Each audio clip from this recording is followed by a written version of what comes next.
Bismillahirrahmanirrahim. Assalamualaikum warahmatullahi wabarakatuh.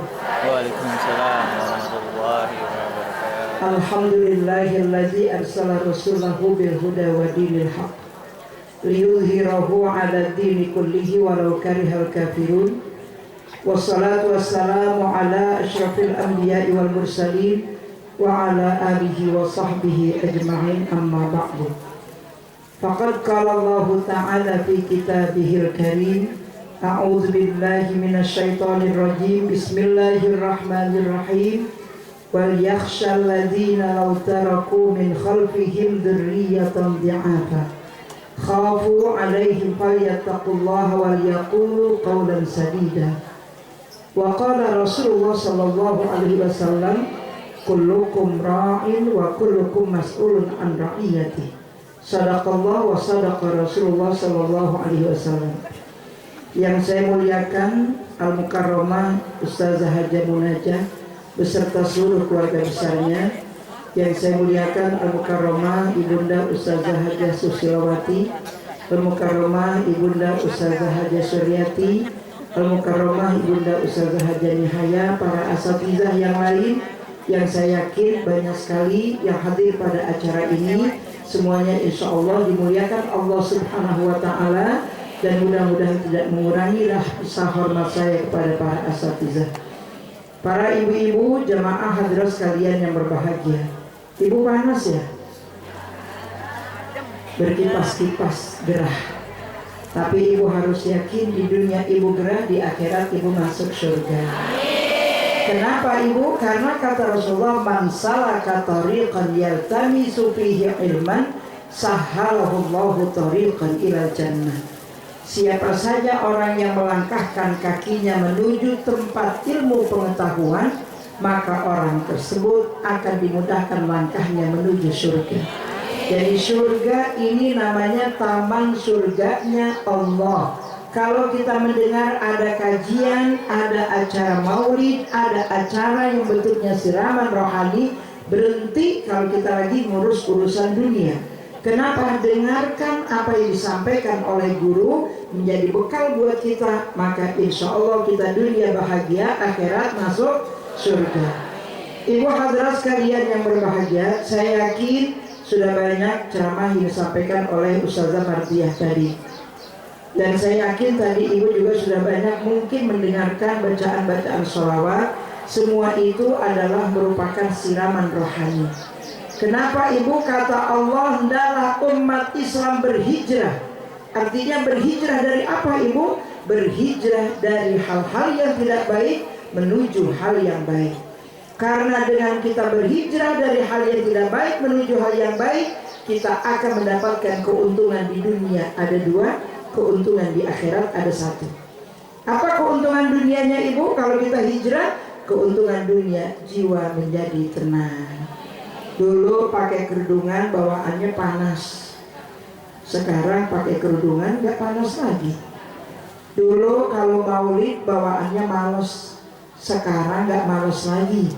Kenapa ibu? Bayangin dulu kita maulid di rumah Ustazah Munajah, kemudian pindah ke depan situ. Sekarang ini ke sini saya datang, jauh amat ya panggungnya.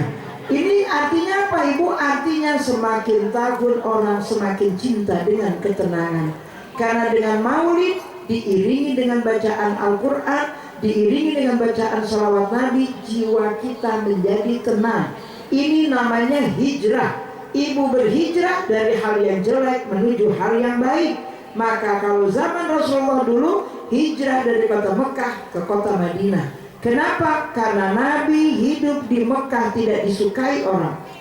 Karena Nabi hidup di Mekah dibenci orang. Ibu suatu saat nanti akan terusir dari negeri ibu sendiri. Kalau sekarang ibu tidak sadar betapa pentingnya umat Islam, arti hijrah dan juga arti perjuangan. Kita harus hijrah dari hal yang jelek menuju yang baik. Kita harus jihad dari sesuatu yang tidak baik menuju sesuatu yang baik. Ibu, ini kebahagiaan orang yang hijrah dari yang tidak baik menuju yang baik. Dia menjadi tenang. Dulu kalau lebaran nggak beli baju, kita rasanya gelisah. Sekarang setelah kita paham ilmunya arti qanaah, meskipun tidak diberikan baju oleh suami kita, tenang aja. Itu manfaatnya hijrah, ya Bu ya. Kemudian ibu dulu, kita kalau seandainya melihat orang pakai emas, kita pengen juga dulu. Tapi sekarang setelah kita mulai mengaji, melihat orang pakai emas malah kita aneh, ya Bu ya. Itu orang nggak takut apa dirampok? Bener nggak Bu? Kenapa? Karena kita nggak punya. Cuma kita takut aja, takut nanti dirampok. Zaman sekarang makan ibu, orang yang namanya rampok itu bukan hanya duit yang diambil, tapi duitnya diambil, orangnya dibunuh, nyawanya diambil juga. Ibu ya, bukan satu lagi yang diambil ibu di Pondok Gede, satu keluarga semuanya dimatiin. Bener gak ibu? Hanya sekedar untuk mengambil harta karena ada rasa dendam mungkin. Kita tidak tahu. Ini manfaat ibu hijrah. Dulu ibu tidak baik, sekarang ibu sudah lebih baik. Hidup ibu menjadi lebih tenang. Kenapa ibu? Karena kita yakin Allah akan berikan kita yang terbaik. Ternyata ibu, tadinya kita kerja di bank. Ada seorang murid saya ibu, dia kerja di bank konvensional, kemudian gajinya 50 juta. Direktur ibu, gajinya 50 juta. Kata suaminya, "Ma, kamu berhenti aja kerja karena anak kita tidak ada yang mendidik." Maka si istri ini tidak berani berhenti. Kenapa ibu? Karena ibunya tidak setuju. Akhirnya dia tanya saya, "Ustazah, mana yang kita dahulukan, taat sama suami atau taat sama orang tua?" Kalau saya berhenti bekerja, berarti saya taat kepada suami saya. Kalau saya tidak berhenti bekerja, saya taat kepada ibu saya. Mana yang harus saya pilih? Taat sama suami. Kenapa ibu? Perempuan kalau sudah nikah dijamin Allah masuk surga dari pintu mana saja yang dia mau. Ibu mau masuk surga? Kerjain 4 hal. Yang pertama, kalau ibu kepengen masuk surga, sholatnya benerin. Jangan ceboknya kayak capung cebok, ya Bu ya, cik pergi cik gitu. Nah ceboknya yang bersih, sampai betul-betul bersih kita cebok, ya Bu ya. Sholatnya yang khusyuk, sampai betul-betul kita nangis dalam sholat. Kenapa? Karena kita lagi ngobrol sama Allah. Inna sholati wa nusuki wa mahyaya wa mamati lillahi rabbil alamin. Itu semuanya kita lakukan karena Allah. Sholatnya rapihi, kemudian sholatnya tingkatkan kekhusyuan. Selesai sholat zikir. Jangan selesai sholat Allahumma lantas jalan, ya Bu ya. Begitu selesai assalamualaikum warahmatullahi wabarakatuh, assalamualaikum warahmatullahi wabarakatuh, angkat kaki pergi. Mau kemana? Zikir ibu, paling tidak berdoa dulu. Nanti di mobil kalau kita mau kondangan, di mobil kita zikir, ibu ya. Kenapa zikir? Mah boleh sambil lari, boleh sambil jalan, boleh sambil duduk, boleh sambil tiduran. Asal jangan ustazah lagi ceramah, ibu zikir.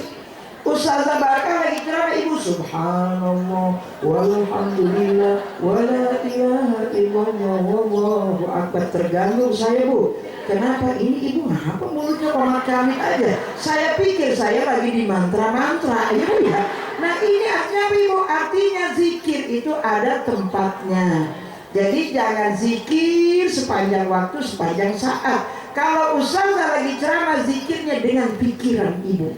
Dengan ibu berpikir, dengan ibu menikmati ilmu itu, maka ibu akan ada perubahan di dalam diri ibu. Ini ibu yang dikatakan pertama. Yang kedua, puasanya rapihin. Kita ibu selama ini puasa, tapi puasanya baru sebatas menahan lapar dan nafsu, tapi belum mampu menahan indera mata kita. Kenapa? Lagi bulan puasa masih bisa nonton TV. Nonton TV, ganteng juga tuh orang ya. Lah suami orang mau ganteng, mau enggak kayak ibu ya. Yang penting mah ibu pelototin suami kita. Ya Allah Bang, kamu semakin hari semakin ganteng deh. Bener ya Bu? Kenapa ibu? Rayuan itu ada kalau sudah nenek-nenek. Anak muda mah nggak pakai dirayu juga ibu udah indah aja. Orang baru nikah nggak pakai rayu Bu. Kenapa? Emang udah indah. Setrumnya 100 watt, bener nggak? Tapi kalau udah nenek-nenek, udah aki-aki, itu harus ada ibu. Dulu saya nggak pernah bilang saya, nggak pernah bilang cin, cuma sekarang harus. Kalau saya lagi ada di Mekah, hai saya lagi ngapain? Kenapa ibu? Takut puber kedua datang. Kalau begitu dia puber kedua dia datang, kan dia ingat saya ada di Jeddah, saya ada di Mekah, benar nggak Bu? Tapi kalau tidak kita ucapkan kata-kata seperti itu, dia tidak tahu kalau kita cinta banget sama dia. Ini penting Ibu. Jadi makanya puasa jaga yang baik. Yang ketiga, jangan berselingkuh sama orang. Biar kata suami kita kurang-kurang dikit, lebih-lebih kurang, tapi dialah yang terbaik untuk kita. Ibu, ada orang istrinya cantik banget, suaminya masya Allah. Kalau dia lewat kata orang apa? Ya Allah, itu orang bagaikan langit dan bumi. Istrinya apa cantik banget, suaminya segi 4 mukanya. Bayangin Bu, kalau kita punya suami yang seperti itu, apa yang terjadi pada diri kita Ibu?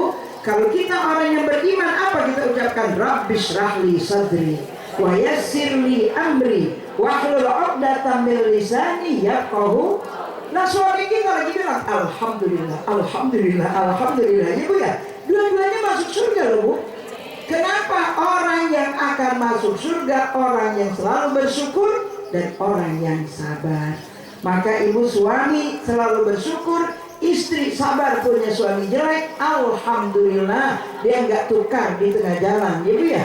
Tapi gara-gara handphone sekarang merusak orang.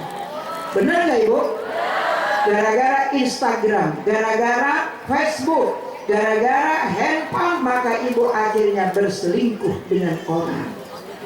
Ada satu cerita ibu, seorang perempuan nikah dengan laki-laki kaya raya, pengusaha sukses, pengusaha oil di luar negeri ibu. Kemudian rumahnya mewah, mobilnya banyak, tapi suaminya sering di luar negeri, sepi rumah tangganya. Tiba-tiba ibu buka Facebook, ternyata ada teman lama waktu SMA, pernah dulu istilahnya pacaran dulu, pacaran anak-anak ibu ya. Akhirnya ngobrol Bu, ngobrol karena iseng, ngobrol nyambung. Pertama kan dari ngobrol dulu, lama-lama apa Bu? Kepengen ketemu. Begitu ketemu pengen gak jabatannya? Begitu pengen jabatannya lebih banyak, kita ke hotel dulu makan. Akhirnya terjadilah hal yang tidak diinginkan gara-gara handphone. Makanya handphone ini buang ke laut. Benar Bu? Kenapa? Karena gara-gara handphone perempuan gak peduli sama masakan rumah tangganya. Gara-gara handphone perempuan membiarkan anaknya sembarangan makan. Gara-gara handphone anak dikasih mie 1 dus. Nih kalau lo mau makan lo rebus sendiri. Emaknya gak masak, nggak ngapa-ngapain ya Bu ya, cuma dikasih anaknya mie setiap hari, mie goreng, mie pangsit, mie rebus, mie bakso dan sebagainya. Anak yang model begini ibu akan menjadi anak jalanan. Kenapa? Lemah fisiknya, tidak akan mungkin mampu menjadi mujahidah seperti kita. Benar nggak Bu? Ini hati-hati. Maka jaga diri, boleh main handphone, tapi untuk acara yang baik. Foto Ustazah Barka, kemudian direkam suaranya, ibu pulang, ibu baca lagi, ibu lihat lagi, penting juga nih ya kata Ustazah Barka, kan bagus ibu ya. Tapi kalau ibu fotonya orang ganteng dilihat, kemudian ibu ya Allah pantasnya nih kalau jadi suami saya kali. Ya Bu, punya suami orang ganteng capek tahu. Kita lagi jalan berdua-duaan, maaf Pak, bisa nggak foto dulu? Ya elah, kita yang nenteng kagak dipoto, suami kita diambil orang diajak foto ya Bu ya, nggak enak. Ini yang ketiga. Yang keempat, taat sama suami. Ini suami adalah segalanya buat kita ya Bu ya. Ibu hadirat sekalian yang berbahagia, Maulid Nabi kali ini kita hijrah dari hal yang jelek menuju yang baik. Kita akan mendapatkan manfaat satu, ketenangan jiwa. Walaupun suami kita tidak ganteng, tapi kita tenang. Walaupun duit kita tidak banyak, tapi kita tenang. Walaupun masyarakat kita amburadul, tapi kita tenang, ya Bu ya. Kenapa? Karena kita tidak peduli dengan mereka, dengan kearogan mereka. Sekarang ini Ibu banyak orang pakai baju wah, pakai emas wah. Sampai kadang-kadang kalau Ustazah Barka ceramah Bu, saya mau ngecek kampung itu kira-kira nilai Ustazah kayak gimana ya? Dinilai hartanya apa dinilai orangnya? Jadi saya pernah, mohon maaf nih orang Keranggan, ada orang Keranggan tadi katanya ya, Jadi pernah suatu hari saya diundang ceramah ke Keranggan. Kebetulan ibu saya berdua sama kakak saya. Kakak saya pakaiannya bagus, kemudian emasnya banyak. Saya suruh duduk di depan, saya duduk di belakang, Bu. Kemudian sampai di sana ibu tahu siapa yang dihormati? Kakak saya. Jadi kakak saya itu disambut sebagaimana Ustazah Barkah. Ustazah Barkah ini asisten yang tidak ada nilainya. Jadi ibu jalanlah si kakak itu didampingi sama ibu panitia, kemudian dibawa masuk ke depan dan sebagainya. Saya mah dicuekin aja, ngintil dari belakang ibu ya. Saya ngintil ibu dari belakang. Nah kemudian apa ibu yang terjadi? Pada saat kita duduk, Ustazah dikasih makanannya yang enak, kemudian dikasih minumnya gelasnya yang besar. Ustazah Barkah aqua. Saya tenang aja. Begitu dia mengatakan, kami persilakan kepada Al-Mukarramah Ustazah Hajah Barkah Abdul Jalil LC untuk menyampaikan ceramahnya. Saya bilang sama kakak saya, maju kak. Kakak saya, wah bisa. Akhirnya dia nggak bisa ibu, akhirnya saya yang maju. Nangis gitu panitia itu. Panitia itu nangis, kemudian dia minta maaf sampai bermaaf-maaf banget. Saya bilang ibu nggak apa-apa. Saya itu orangnya nggak pernah tersinggung, nggak pernah marah, dan nggak pernah kesel. Kenapa? Bagi saya prinsipnya kalau kata Imam Hasan Al-Basri, yang dikatakan ulama yang benar, dia datang tidak disambut orang, dia pulang tidak dipeduli orang. Itulah ulama. Tapi kalau ulama yang datang disambut dengan marhabanan, ya Nabi salam alaika, itu belum tentu ulama beneran. Itu kata ahli sufi ibu. Kalau kata ahli fikih mungkin beda ibu ya. Kata ahli sufi seperti itu. Jadi artinya ibu, kita hidup sederhana asalkan bahagia indah. Tapi jika ibu bersabar, apa kata Allah? Orang yang hijrah dia akan menjadi orang yang tenang. Ternyata rizkinya Allah kasih berlipat ganda. Inilah yang terjadi kepada anak yang digaji 50 juta. Saya bilang berhenti ibu, kenapa taat sama suami? Berhenti dia ibu. 2 tahun berikutnya saya di WA, Ustazah, alhamdulillah sekarang saya bisnis online. Saya tidak keluar rumah, saya bisa mendidik anak, tapi omset saya sekarang 2 miliar. Siapa yang kasih? Allah. Hijrah ibu, dari yang jelek menuju yang baik, dari bank konvensional menuju bank syariah, dari uang yang tidak halal menuju uang yang halal. Kalau uang kita halal, doa kita apapun diterima oleh Allah. Tapi 1 potong roti ibu makan dari uang yang haram, maka 40 hari 40 malam doa ibu tidak diterima oleh Allah. Hati-hati penjual ayam, jangan jual ayam mati. Hati-hati tukang dagang, jangan istilahnya kita dagang sesuatu yang nggak benar. Jangan dikurangin timbangan.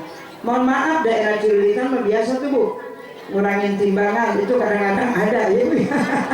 Kenapa ibu? Kita beli, begitu kita timbang di rumah 1 kilo tinggal kurang 8 on, kurangnya 8 on bu. Lagian ibu juga yang beli juga nggak benar. Kenapa? Dia ngurangin timbangan gara-gara ibu ngeraup. Ya enggak? Ibu ngeraup makanan itu, maka akhirnya dia kurangi dan timbangannya dikit. Siapa yang salah? Ibu salah, dia juga salah. Maka biasakan kalau beli berapa, sekian sekilo, maka bayar sekilo. Jangan pakai, Pak, ikhlas ya Pak. Namanya ibu bilang ikhlas ya Pak, akhirnya terpaksa dia bilang udah betul aja. Makanya timbangannya dikurangi. Ini hati-hati. Ibu hadirin sekalian yang berbahagia, zaman semakin berubah. Pola pikir manusia semakin berubah. Keadaan Indonesia semakin berubah. Apa yang harus kita jaga ibu pada diri kita saat ini? Pertama sekali akidah harus kita jaga. Kenapa ibu? Karena sekarang ini ada namanya Islam Nusantara, ada namanya Islam macam-macam ya bu ya. Ini harus ibu jaga akidah ibu. Kenapa? Wal yakhshal ladzina law taraku min khalfihim dzurriyyatan di'afa. Hati-hati ibu tinggalkan generasi di belakang ibu, generasi yang lemah. Lemah apanya? Akidahnya. Karena ibunya lemah akidahnya, anaknya lemah akidahnya. Besok sebentar lagi 25 Desember. Hari apa, Bu? Apa yang Ibu lakukan?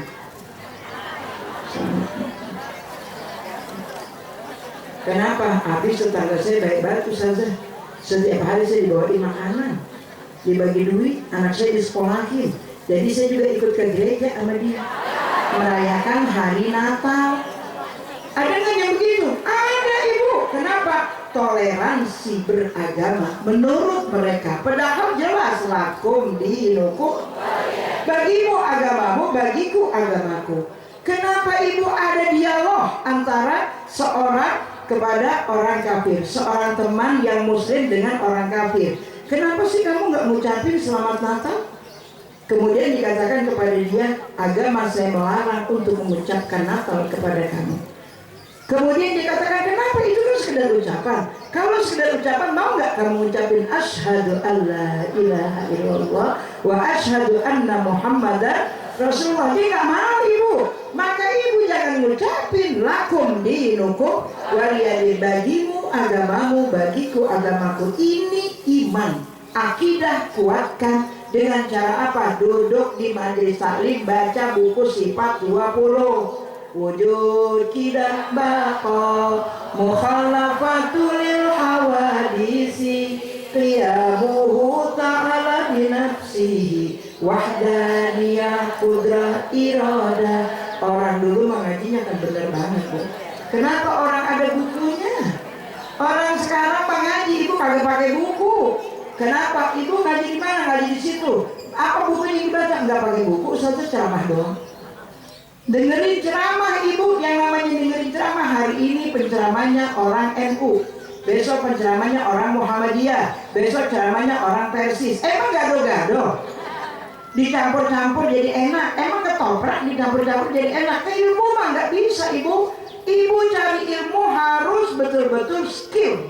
Sekarang saya mau ngaji akidah. Siapa nih yang kuat akidahnya? Guru yang kita cari. Plototin tuh selama 2 bulan. Liatin itu guru kira-kira benar apa kagak. Itu guru kira-kira kayak bagaimana, akhlaknya kayak bagaimana, kemudian keimanannya kayak bagaimana. Kita udah yakin itu guru orang benar, ambil jadi guru.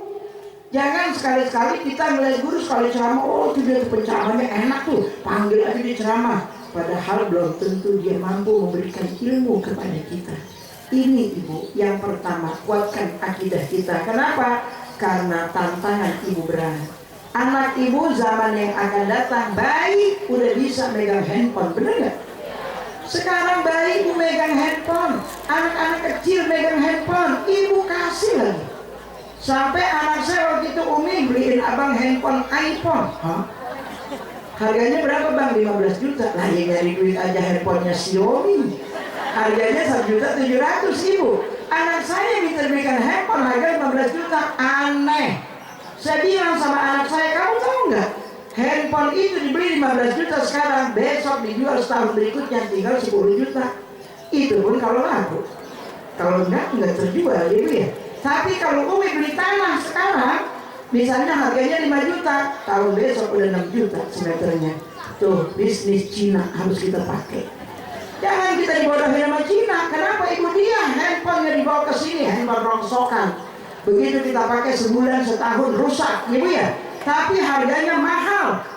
Akhirnya kita dikadal-kadalin sama dia. Dia untung dapat besar. Begitu kita jual kagak laku lagi. Rugi nggak? Rugi. Makanya orang Arab mah, Ibu, kalau punya handphone yang jadul tuh, yang kalau dilempar anjing mati. Kenapa? Saking gedenya. Gedenya tuh kayak begini, yang buatan orang Prancis dulu, Bu, yang gede gitu. Itu orang Arab maunya handphone yang kayak begitu. Nggak pernah mau ganti-ganti handphone. Nggak kayak orang Indonesia. Kenapa? Orang Indonesia kebawa iklan, korban iklan, Ibu ya. Supermi enak, anaknya dikasih mie kantong plastik. Jadi kenapa, Ibu? Rusak otaknya akhirnya. Nah ini, Ibu, yang pertama, kuatkan iman kita, kuatkan akidah kita, belajar akidah dari sekarang ini. Yang kedua, Ibu, apa yang harus kita kuatkan lagi, Ibu? Kuatkan fikih kita. Kenapa? Karena ilmu fikih membahas tentang hukum yang berkaitan dengan hubungan kita kepada manusia. Jangan ngajinya bagus, ngajinya rajin, tapi sama tetangga berantem mulu. Jangan ngajinya rajin, sama suami ribut mulu. Jangan ngajinya rajin, anak nggak dimasakin. Dengan alasan apa? Mau ngaji ustazah. Saya paling kagak demen kalau orang ngaji alasannya masak nggak masak. Makanya saya bilang orang ngaji di tempat saya, ibu hari Sabtu jam 6 pagi dia sudah mulai ngaji, jam 9:30 selesai. Pulang masak. Pokoknya nggak boleh perempuan nggak masak. Kenapa? Kalau ibu beli namanya mubazir. Saya mah ibu hitung-hitungan saya mau Cina saya pakai. Kenapa? Kalau saya masak 1 potong ayam, 2 potong ayam, saya tempel-tempel jadi 12 potong. Kemudian saya beli jadi sop-sopan, jadi sayur sup, saya bisa makan sekeluarga, bener. Tapi kalau saya beli makanan Padang 1 potong ayam 8.000 perak. Tapi kalau saya beli 10.000 itu 1 gentong. Dan bisa bikin, bener gak Bu? Sekeluarga kita bisa masak makan, makanannya sehat. Kenapa? Motongnya pakai baca bismillah, dicuci dengan bersih, kemudian kita masak dengan ikhlas, maka dimakan anak kita menjadi iman yang kuat. Ini penting sekali ibu. Itu yang pertama. Yang kedua, kuatkan ilmu fikih kita. Cari guru yang ahli di dalam ilmu fikih. Kenapa ibu? Banyak zaman sekarang orang tuanya meninggal dunia, dia mengatakan, ustazah, orang tua saya meninggal dunia, punya anak 9 orang, kita mau bagi sama warisannya laki-laki dengan perempuan, boleh gak? Kenapa gak boleh? Karena Allah larang dalam surat An-Nisa ayat 11. Ingat ini, surat An-Nisa ayat 11. Apa kata Allah? Walidzakari mithlu hazzil unsayayin. Laki-laki 2 bagian, perempuan 1 bagian. Kalau dibagi sama apa hukumannya ibu? Wa may ya'sillaha wa rasulahu yudkhilhu naran khalidan fiha. Kalau dia membaginya tidak sesuai dengan hukum Allah yang ada dalam Al-Quran, maka orang tersebut dimasukkan ke dalam neraka.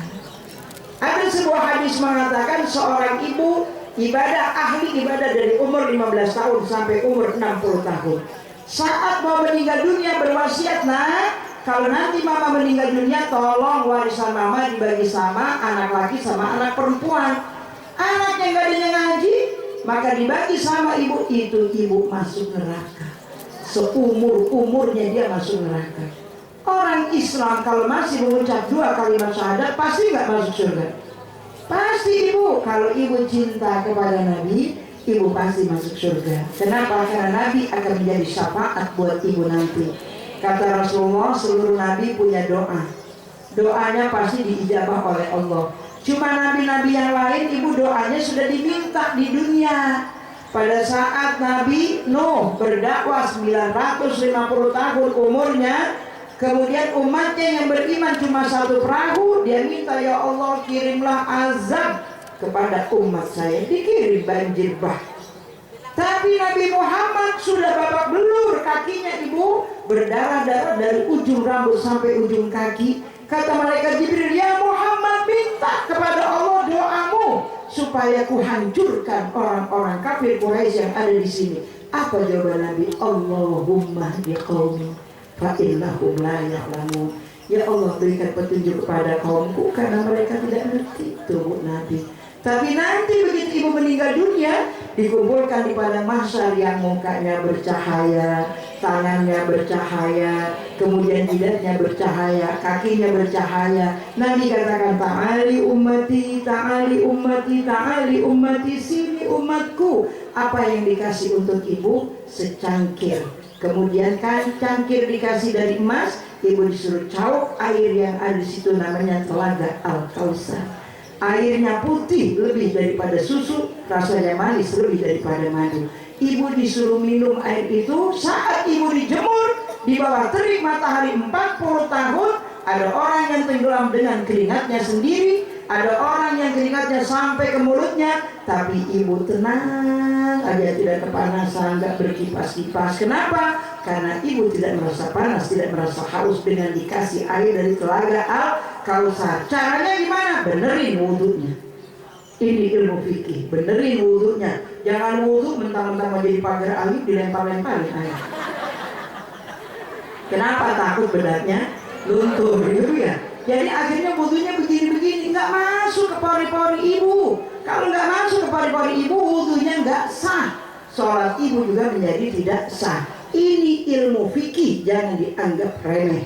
Kenapa? Iblis mengatakan satu orang ahli fikih, saya tidak akan berani menggoda dia. 1000 orang ahli ibadah, ahli zikir, aku gampang untuk merubah mereka. Kenapa? Istiqomah dengan ilmu fikih itu ibu sulit untuk diganggu sama iblis. Coba paling rajin zikir, subhanallah, alhamdulillah, la ilaha illallah, wallahu akbar.